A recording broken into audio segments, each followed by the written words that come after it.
Magandang araw, magandang gabi po ulit sa ating lahat. At dito po ulit tayo. Welcome po sa Pinasa Point of View.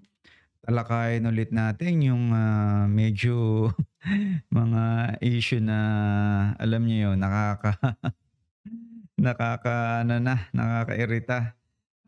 Mga taong nagpipilit na gumawa ng istorya, ayan, yung mga blunders nila, bumabalik na ngayon sa kanila. O kayong mga DDS, tara po dito, tayo'y mag-isip, kayo'y mag-isip at makapagkomentuhan tayo dito. Ha? Pag-usapan natin itong kandidato nyo na si Marcolita Cruchina.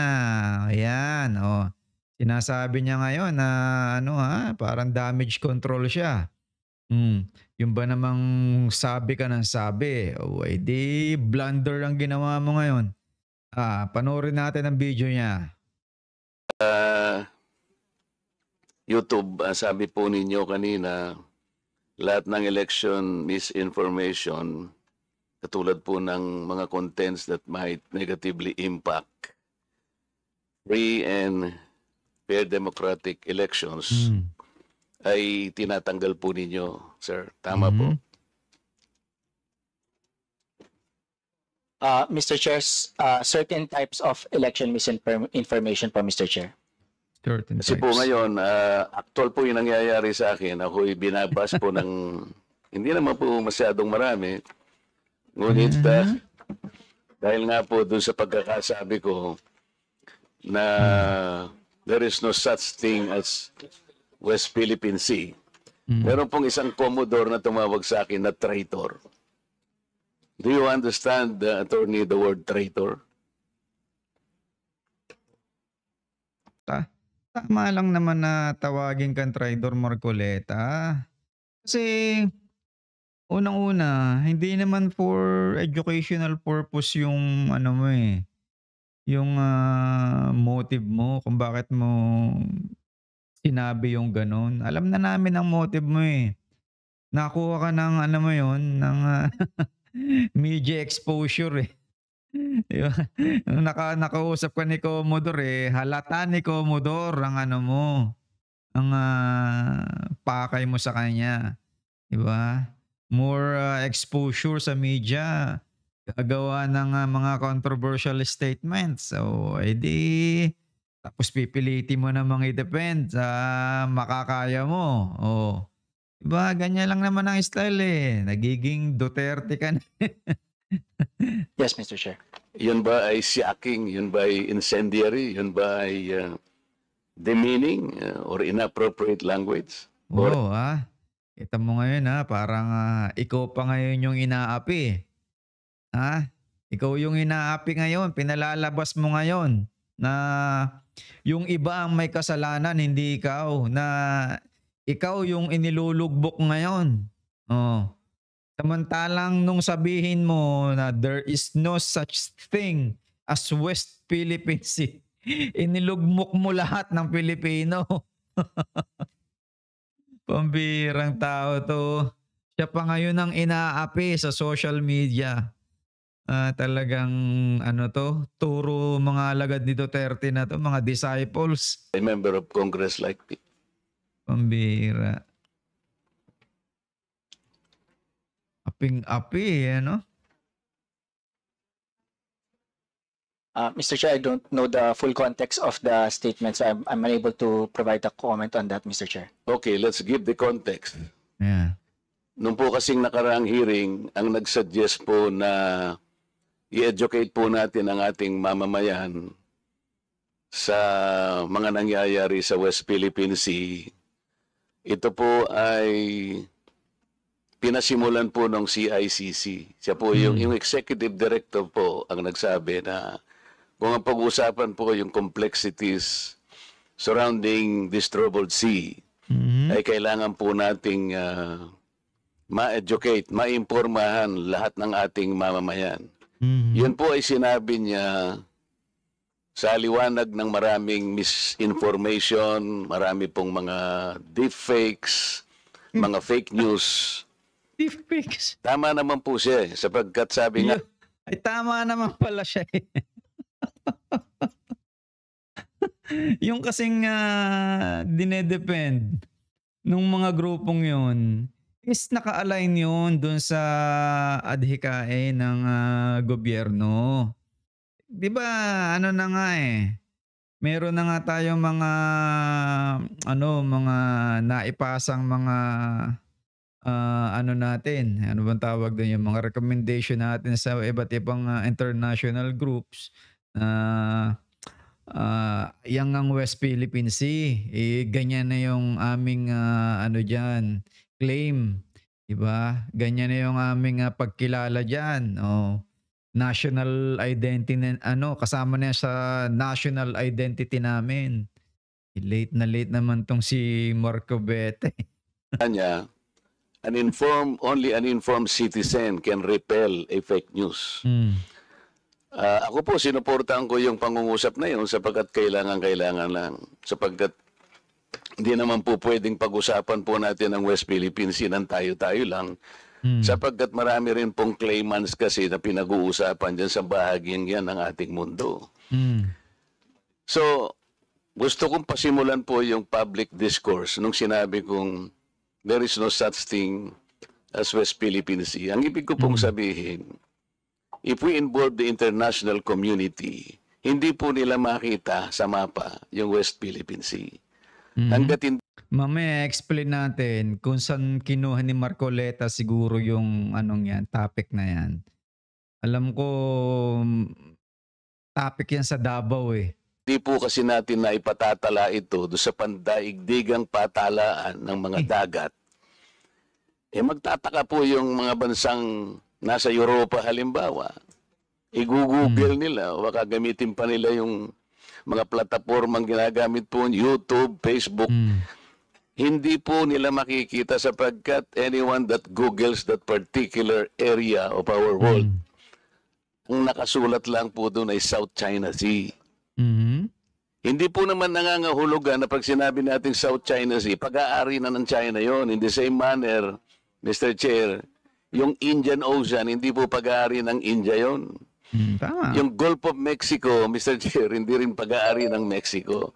Ang ibig sabihin, gusto po nating iklaro lahat sapagkat ayaw nating payagan na magkakaroon ng misconception, miscommunication. Ikaw yung numero unong promoter ng miscommunication at misinformation eh. There is no such thing as West Philippine Sea. Ano sabi mo? Atin-atin lang yan. Oh. Diba? 1960s, ginagamit na yung term na yan. Oh, hindi lang natin talaga nabigyan ng focus na ano bang tawag doon, i-promote. Oh, pero ginagamit na yan 1960s pa. Ay nako si Marcoleta. Ang West Philippine Sea tayo po ang kumilala. Tayo lamang po. Kung tayo lang naman po rito at wala na po tayong kasamang ibang bansa, okay na po sana yon. Hindi po pwede yung ganun sapagkat lalo na ngayon, pinag-uusapan nga po yung panig ng mundo na yan, ayaw nating masabi man lang ng ibang bansa, ano ba yung pinagkakaguluhan dito? Bakit hindi? Ang gusto ni Marcoleta kasi, habang daw na hindi pa kinikilala ng ibang bansa. Actually, marami ng bansang kumikilala diyan sa West Philippine Sea.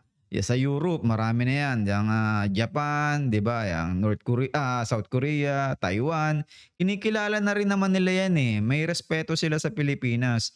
Ang gusto nitong si Marcoleta, wag na muna natin gamitin. Wag lalabas yung words na West Philippine Sea sa bibig ng mga Pilipino. Dahil hindi pa nga daw siya legal, 'di ba? Hindi pa registered. Yan ang gusto niya sabihin. Wag niyong ituturo na meron ng West Philippine Sea. Kasi lang yan, it never existed before. 'Di ba? There's no such thing. Oh. 'Di ba? Yan, talagang ibig sabihin niyan para sa kanya, ang West Philippine Sea is absolutely non-existent. Hindi talaga umiiral. Yun yung kahulugan nun eh. Yun yung synonym. Diba? Yung same meaning na there is no such thing as West Philippine Sea. Diba? Yung isipin mo na lang yung ano eh, yung isipin mo na lang yung ano nga, yung essence nung sinabi niya eh. There is no. Ha? There is no. Eh mag-iisip ka na dun eh. Na talagang ano yun, zero, nothing, 'di ba? Walang ano, walang karakter yung dagat na yun sa mga Pilipino. Oh, yun ay parang ano nga sabi niya, guni-guni lang, 'di ba? Nasa imagination lang natin kasi tayo lang ang may gawa. Tayo lang yung parang tumitingin as West Philippine Sea lang yun. 'Di ba? Kaya wag niyo munang gamitin 'yan.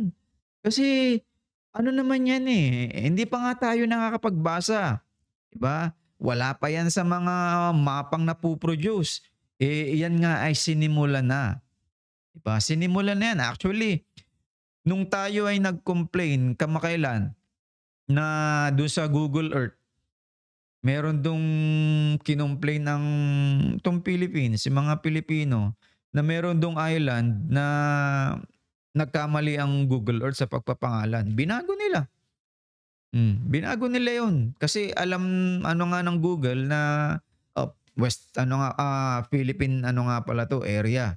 O pasok sa Philippine sovereignty. Oh, binago ng Google Earth, 'di ba? Eh itong si Marcoleta, ang talagang gusto nito, ano lang, alam mo 'yun, na public exposure eh. Siyempre, nasa partido ka ni Digong na pro-China. 'Di ba? Wag mo namang sabihin na nasa loob ka ng slate ni Digong, anti-China ka. Eh samantalang yung leader nyo eh pro-China. Eh di syempre magkaka-align kayo dapat niyan. Ikaw naman napakahina mo naman, 'di ba? Maaari bang kaisa-isa ka doon na anti-China? Eh di lahat kayo doon pro-China. Pambihira ka naman. Napakahirap na kung si Digong ay magsasabi na ako ay pro-China and then kokontrahin mo yung sasabihin niya. Eh, ano ka na diyan, hindi na kayo diyan talaga totoong iisa ang inyong, mithiin. Magkakalaban kayo sa ano, sa mga inyong mga, ideas at yung inyong mga opinyon, 'di ba? namin makita yung West Philippines. Kasi hindi nga po nakatala.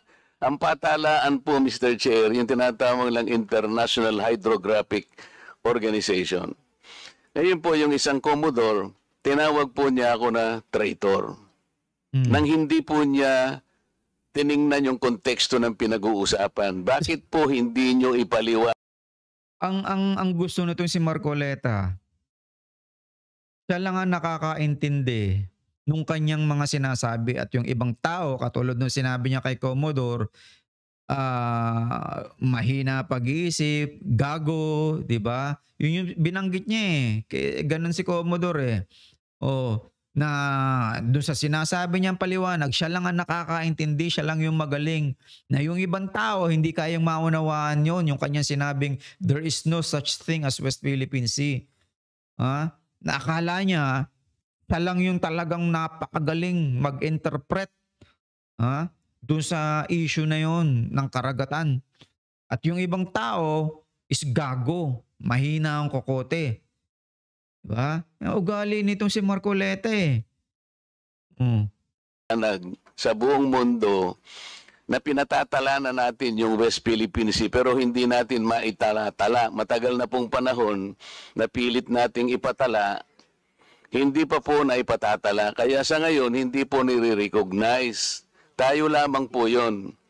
Mr. Chair, yun pong sinasabi nating West Philippine Sea, ito po yung bahagi ng ating exclusive economic zone.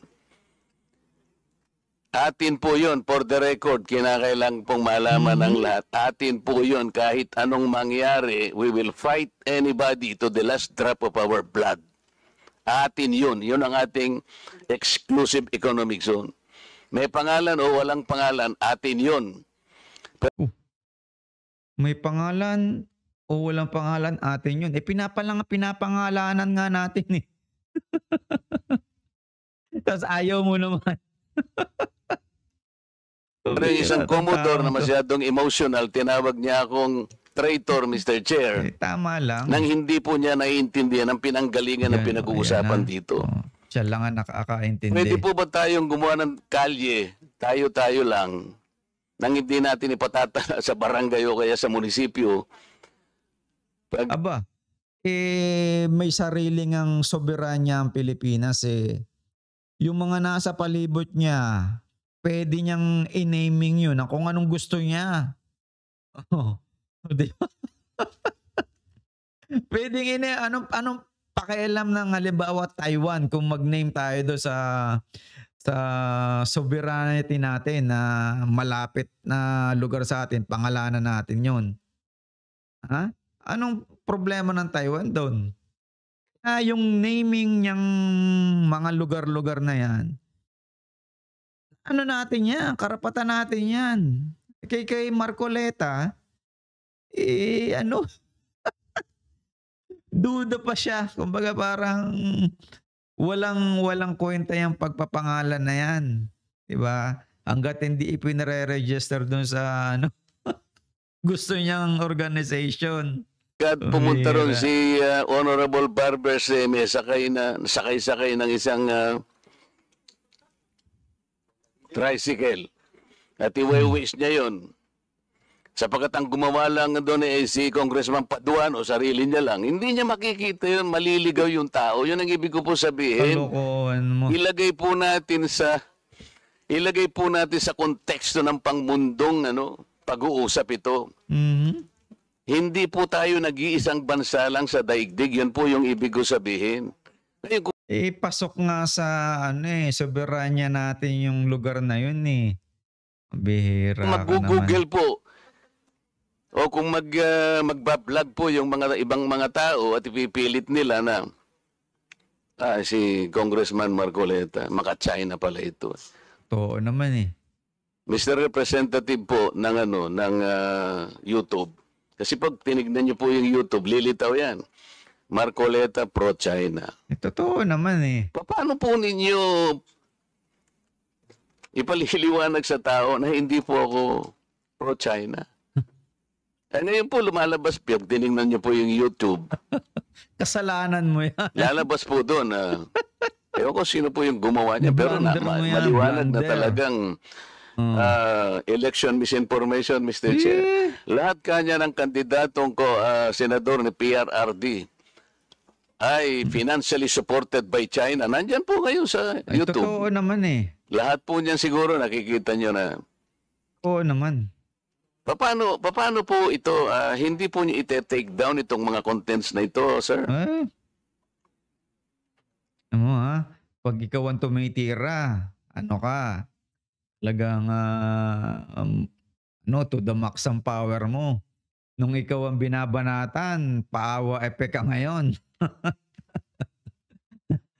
Madami kang mga pinagsasabing ikaw ay inaapi na. Oh. Ay nako. Talagang itong mga grupo ni Duterte. So kung meron pong magre-report nung content, i-assess po yung content Oo. against sa mga polisiya po. At Makikita po ninyo doon, sir, na I was called a traitor Nagsusumbong. at yung statement ko raw, Saka naman yun eh. Nagiging nagiging anti-free speech ka, Marcoleta. 'Di ba? Opinion yun ng tao, hindi mo pwedeng yun. Kung mag-viral yun, kasalanan mo. Pipigilan mo yung opinion ng isang tao na sa kanyang nakita sa'yo, sa narinig niyang sinabi mo na opinion, ikaw ay pro-China para sa kanya, at pipigilan mo yun. Ha? Hindi ka nga pinipigilan magsabi eh. Wala namang pumipigil sa'yo eh. Ikaw nga, nagsusumbong-sumbong ka ngayon. Oh. Diba? Kaya malaki ang problema mo. Hindi ka dapat manalo sa Senado. Diba? Mag-iingi ka lang doon. Ikaw lang magagaling-galingan doon. 'Di ba? Kaya Marcoleta, 'di ba, halimbawa, yung West Philippine Sea na nga na 'yan, ano 'yan, officially adopted ng Philippine government natin 'yan, 'di ba, nung panahon pa ni Pinoy. Kaya hindi ka dapat magkakaroon ng kahit anong pagrereklamo diyan, 'di ba? Ano 'yan, kumbaga parang hindi nga lang basta parang yung sinasabi mong right of passage, 'di ba? Meron tayo diyang siyempre sinasabi natin na ikine-claim natin na isang lugar na one day, halimbawa, rich in resources yung lugar na yun, strategically important. 'Di makakatulong sa Pilipinas yun, dun sa case ng natin. Oh, sa future generations, 'di ba? In case na halimbawa wala na nga tayong resources, magkaroon ng mga kung ano-anong pangyayari, o tayo ay nag-invest doon na drill yun, na-explore yun, o di karagdagang tulong sa Pilipinas yun. Oh, kaya hindi mo masasabi na na yun ay it never exist, 'di ba? Yung United Nations sa Law of the Sea, nanalo tayo dun sa kaso sa Hague. Yun ba hindi puwedeng i-recognize ng UNCLOS? Siyempre ire-recognize ng UNCLOS yun. Na alangan namang sabihin, "Hindi, mali yung decision dun sa Hague." Alam naman nila na yung mga European, fair naman 'yan. Oh, 'di ba? Hindi naman 'yan katulad sa China na masyadong sabihin natin na bias ang Chinese. Oh, saka sa geopolitical reality, meron talagang West Philippine Sea. Hindi gawa-gawa 'yang pangalan na 'yan, 'di ba? Yun, para lang mo yun, it is a way para sa atin na i-refer yung part ng sabihin natin South China Sea within the Philippines territorial claims, 'di ba? Nasa loob naman 'yun ng ng lugar natin eh. Hindi mo naman pwedeng sabihin na 'yun nga yung pampang natin na yung paglampas mo ng tubig South China Sea na 'yun ay hindi naman lalo magkakaigi yung ganong gustong mangyari. Na dini-deny mo yung existence ng West Philippine Sea, gagawin mong lahat South China Sea. Ang nangyayari nga kasi sa unawa ng mga tao do sa sinabi mo, kahit pa ipaliwanag mo ngayon na hindi, yung South China Sea hindi naman nangangahulugang sa South China Sea yan, South China yan. Yun nga yung nagiging connotation na yung South China Sea, yung South China Sea, dahil nandiyan yung presence ng mga Chinese military, nagiging parang kanila yung lugar. Yung assertion nila, it's lumalakas. 'Di ba? Kaya dapat talaga na yung parte ng Pilipinas na yung 12 nautical miles, sabihin mo, i-declare mo na West Philippine Sea yun. 'Di ba? West Philippine Sea yun, absolute na walang condition, absolute. Kailangan sabihin mo na yun ay West Philippine Sea. Yun ay recognition ng sovereignty natin, 'di ba? Na yung claiming na tulad ng sinasabi mo na there is no such thing as West Philippine Sea. Parang minamaliit yung sovereign rights ng Pilipinas, 'di ba? Na yan ay nare-recognize ng international law. Pero kahit yung sigurong sinasabi mong organization na kakandak ng pagre-report sa mga dagat, nare-recognize nila, sigurado yan.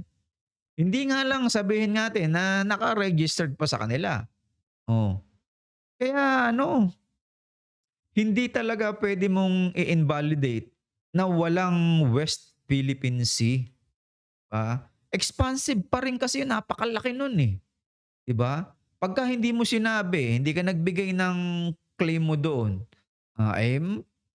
talaga matatawag yun lahat South China Sea. Mare-reaffirm yun sa ibang bansa na ganun yun. Diba? Na yung maritime zones natin ano lang pala, sa pampang lang natin. Yung mga ilog-ilog lang. Di ba? So, yung the term West Philippine Sea, ulitin ko nga, yan ay national policy decision ng gobyerno. Diba? Nagre-reflect dyan yung countries, yung bansa natin, yung countries legal and territorial stance. Diba? Diba? To deny it is, diba? To deny na ito ay hindi nag-i-exist, yung sovereign ng mga Pilipino doon sa lugar na yon ay wala. Diba? Hindi masusuportahan. Diba? Hindi magkakaroon ng magandang ano tayo doon. Hindi tayo magkakaroon ng magandang status doon. Oh, kahit kapwa Pilipino ngayon alam mo 'yun na madidismaya. Diba? Diyan sa pagkaganyan ng claim na nangyayari sa kapwa Pilipino niya. Oh. Kaya napakahalaga na yung importance na term ng West Philippine Sea, maidagdag yan doon sa ating national identity. Diba? Naming the West Philippine Sea, it is more than just a geographic level o label. Diba? It is part of asserting national identity. Yung tawag dito, yung pride natin. Oh, di ba? Simple magkaroon ka ng konting pride. Wala kang ka-pride Marcoleta sa Pilipinas Oh. Yan ay magre-remind sa'yo na yung Philippine rights and responsibilities over its seas at yung mga resources doon. Di ba? Ano yan? Talagang responsibilidad mong sabihin nyo na yan ay West Philippine Sea. Diba? Hindi walang West Philippine Sea. Lawyer ka, irresponsible lawyer ka pagka hindi mo itinaguyod yan. Diba? Hindi lang ba sasabihin mo, parang South China silang lagi ang babanggitin mo. Na para bang gusto mo i-claim gamitin lang muna ng mga Pilipino ay South China Sea. Huwag bibigkas ng kahit anong West Philippine Sea, specifically na nagre-refer dun sa lugar na yon sa may Palawan. Hindi talaga tayo niyan, mare-recognize yan, walang global recognition. Kapagka yung mga Pilipino hindi tinatawag yung lugar na yon as West Philippine Sea. Oh. 'Di ba? Kaya nung unang panahon kapag naglalayag yung mga explorers, pag tinanong nila yung mga natives, ano bang tawag nila dun sa lugar na yun? Yun ang inilalagay ng mga explorers. Pag wala silang makausap, inilalagay nila sa pangalan nila yung lugar na yun.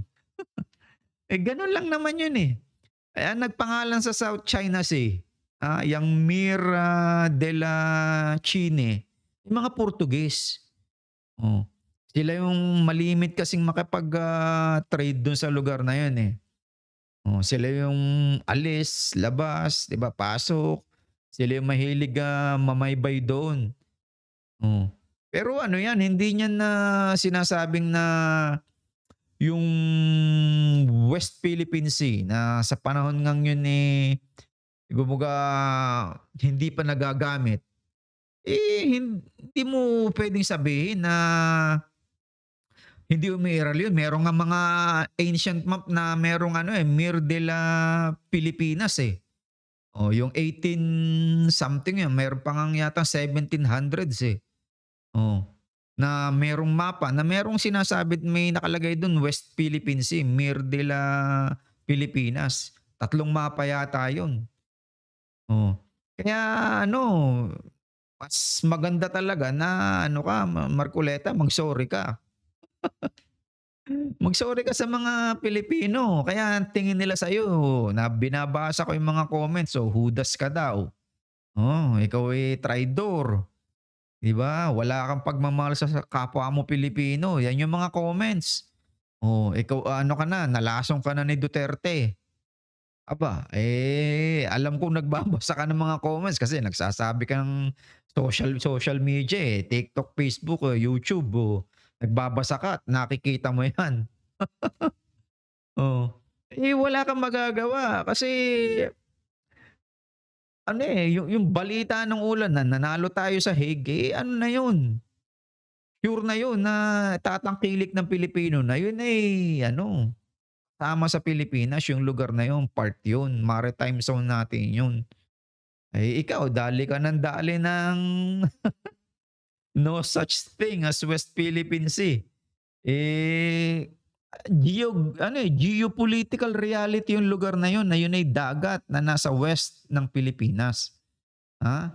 Geopolitical reality yun, hindi yun imagination. Oh. Kaya ano ka, mag-sorry ka, Marcoleta. Kapag ka ikaw ay patuloy na nagbibigay ng ganyang mga statements, yung ganyang mga blunder mo, ano yan? Magkakaroon ng aggressive action na naman ng Chinese diyan. Oh. Kasi kayo yung daldal ng daldal, daldal ka ng daldal na wala ngang West Philippine Sea. Hindi ang gagawin ng mga Chinese trolls, yung mga bayaran ditong mga Chinese trolls, di panay ang gawa niya ng content sa Facebook. Diba? Na anti-Philippines. Oh. Ang makikita mo ngayong content sa Facebook na mga puro Duterte, si Sara Duterte na pa-charming-charming, di ba? Na pasayaw-sayaw, di ba? Pa-cutie-cutie, pa-post-post. Yan ang pinaniniwalaan ng kayong mga DDS Yan yung sagot nyo doon sa mga katanungan. Yung ganyang mga reels. Tuwan-tuwa kayo dyan. Hindi naman yan sinasagot yung issue sa kanila. Oh. Kaya magkaroon ka dapat ng national pride, Marcoleta. Diba? Tangkilik mo na na walang buong South China Sea kundi merong part yan na talagang West Philippine Sea. I-instill mo yun sa sense ng mga Pilipino para magkaroon naman ng pride and ownership sila. Wala kang puro self-identity mong ina-assert mo So do sa global Philippine parang pinakikilala mo na hindi, wag niyo naman mga Saudi o Taiwanese o kayong mga nandiyan sa South America, wala pang West Philippine Sea, wag niyo munang gamitin 'yan. 'Di ba? Hindi namin yan, wala pang yan, hindi pa part yan ng national identity namin. Talagang misleading mo yung public.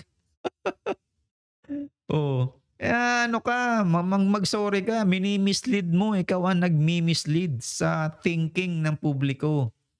Na yung territorial issue, ikaw ang nagpapalaki. Diba? Yan ay national concern Ginagawa mo, binubura mo. Dinidiscourage mo mga Pilipino na maging proactive na i-defend yung territorial rights natin doon. 'Di ba? Kung saan na na yung national security natin ay kailangan patibayin. Ikaw, inilalagay mo under threat. Tinetreat mo pa. Pambihira ka. Kahit sa konstitusyon, nadyan yan. Wala kang kasi, alam mo yun, claim ka nga lang ng claim. Yung consistency mo sa national policy, hindi ganun kaganda Di ba? Yan ay challenge sa lahat ng Pilipino, sa nation natin, na mga next generation. Kaya dapat itanim na yan ngayon para magkaroon ng growth, para magkaroon ng survival. Hindi yung ina-argue mo pa, nilalabanan mo pa, ini-ignore mo pa yung yung legal, geopolitical, 'di ba? Yung environment na reality dun sa lugar hindi mo pinoprotektahan at yung sovereignty. Nauutal ako dun eh. Oo. Yung resources natin doon, 'di ba? Hindi mo pinoprotektahan. Mahirap kang maging judges niyan, yung ruling mo masyadong, alam mo yun, maputla, malapot ang iyong ruling sa Pilipinas, hindi napabor. Kaya i-emphasize mo, na yung mga commentary mo dapat pro-China. Hindi, joke lang. Dapat pro-Philippines, 'di ba? Oo. Kaya marami kang gagawing marami kang gagawing, alam mo tawag ito, damage control. Ah, pinapasok na nga tayo dito ng China, sasabihin mo pa no West Philippine Sea. Hindi hindi na talaga maganda mga stance ninyong mga DDS. Masyado na inyong ang pabor nasa China. Pambihira, ini-encroach na nga tayo eh. Tas sasabihin mo pa yung territory natin dun parang guni-guni lang. Ay di lalong titibay diyan yung yung claim ng Chinese. Pambihira. Ginagawa mo pa parang arbitrary pa yung nasa ba, parang competing claims pa rin. Kasama sa competing claims, yung mismong dagat na nasa tabi ng Palawan. Ayan lang po si Marcoleta talaga dapat ito magising na alam mo yun. Sayang naman yung pagiging nito, bibo ng kaunti. Sayang na sayang. Sayang yung ingay niya Napakahalaga niyan Nakakatulong yan sa propaganda sana kaya lang. Oo. Maraming salamat po talagang gustong-gusto ko 'tong si Marcoleta talagang kasi talaga 'to Alam mo 'yun? Anti, pro Philippines Kasi nga kasama ni Duterte siyempre a-align siya do'n. Kung saan naagos yung tubig sasama siya. 'Di ba? Alangan namang pagka sila nakaupo sa lamesa mag-discuss si Digong ng kokontrahin niya, hindi naman puwede 'yun. Siyempre magkakapareho sila diyan ng ng political opinion. Oh, iisang takbo nila diyan, maaari ba silang magkakaaway diyan? Wala naman silang di-distinguish niya yung sarili niya na iba. Meron siyang competing claims na pro-Philippines. Ay di tatanggalin siya ni Duterte. Ayun po, maraming salamat at talagang gusto ko lang 'to, mapakinggan ng mga kapwa natin na 'wag po nating iboboto 'tong si Marcoleta. De facto 'to sa, anong tawag dito? Persona non grata dapat natin 'to sa Pilipinas. Ito pro Duterte na pro China. Okay, bigyan naman po natin ng national pride ang Pilipinas, 'di ba? Talagang dapat dito sa mga critical na panahon i-push natin sa international stage yung standing natin sa West Philippine Sea. Huwag nating pahihinain 'yan kasi once na 'yan ay humina, hihina din ang national unity natin. Yung standing nga natin sa global global stage, macha-challenge lagi 'yan kasi mahina tayo. Yung national unity natin alam mo 'yun, hindi gano'n ka-solid, hindi magulo. So gano'n lang po at sana'y magustuhan niyo itong vlog ulit natin, opinyonan lang po at do'n tayo lalagay sa mabuting opinyon na nakakabuti sa bansa natin. Magandang gabi po sa inyong lahat at sa susunod po ulit. Maraming salamat. God bless po.